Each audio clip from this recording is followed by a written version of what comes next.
like many of you at home, recently here on the show, we've been focusing on back to school as students across the tri-state area are returning to classes. And with that return, there could be some anxiety, especially for people attending college. From the coronavirus pandemic to campus protests, college may never be the same. And joining us now to discuss the impact on students is Dr. Nicole Andreoli of Pathways Psychological Services. Thank you so much, Doctor, for being here. So, you know, speaking of those protests, we saw protests last year. There's always the possibility of those happening again. How might that be affecting students who either are new on campus or returning to campus? You know, I think for returning students, it can go a couple of different ways. Some students might be motivated to participate and engage in the activism, while for others, they may experience frustration or even fatigue if it's impacting structure, academics, or even the divisiveness across the community of the campus. For students who are directly impacted by whatever the protest topic is, they may feel a heightened sense of safety or vulnerability depending on how things are playing out. For new students, they have an added layer of trying to acclimate and transition into college life.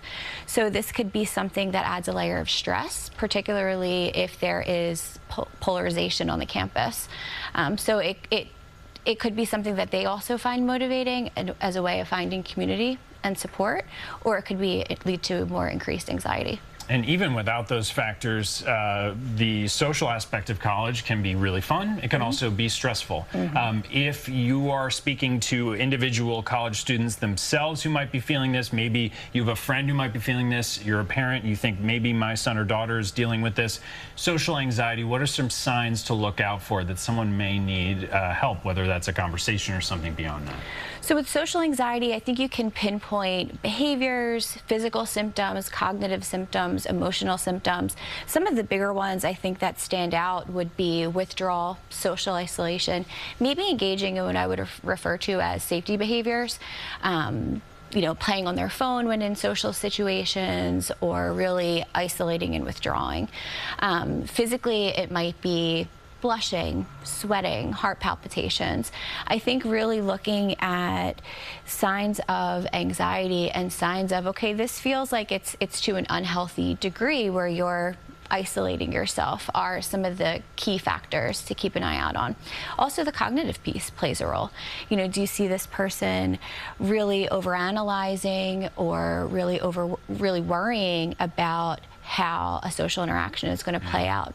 What about the pandemic lockdown and any kind of lingering effects? Because, you know, upperclassmen experienced a lot of times their freshman year remotely or didn't even get the full college experience of being with others. They may have been isolated in their dorms. What kind of lingering effects could there be from that?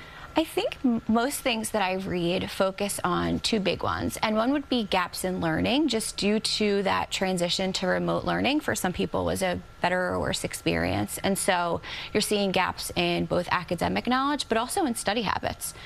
The other piece, I think, is the socialization piece, where these kids, and this is across the academic lifespan, they really missed out on key socialization periods. And so that had an effect on their ability to build their social community. And so the lingering effects that we're seeing now is things like anxiety and depression and loneliness. Yeah, we talk so much about the effects on classwork and whether you're behind in certain subjects, and obviously there's also the part where you were isolated and not able to socialize. I do want to, in our last 30 seconds or so, talk about the impact and focus on self-harm. This, according to a Healthy Minds study, 14% of students contemplated suicide in the past year. 29% have engaged in some type of self-harm. What are some warning signs that people can look out for? So with self-harm, and even if we're just talking broadly about depression, suicidality, those types of symptoms, you want to look for key behavior changes. So that would be in changes in mood, changes in appetite or sleep habits. I would say social engagement, someone who is isolating or withdrawing, maybe even an increase in risk-taking behaviors, sensation-seeking behaviors, substance abuse, things like that, loss of interest in activities that typically would bring someone happiness and joy would be red flags. Dr. Andreoli, can't thank you enough for being here. We really appreciate it. Thank you so much for having for us me. to cover. That's right.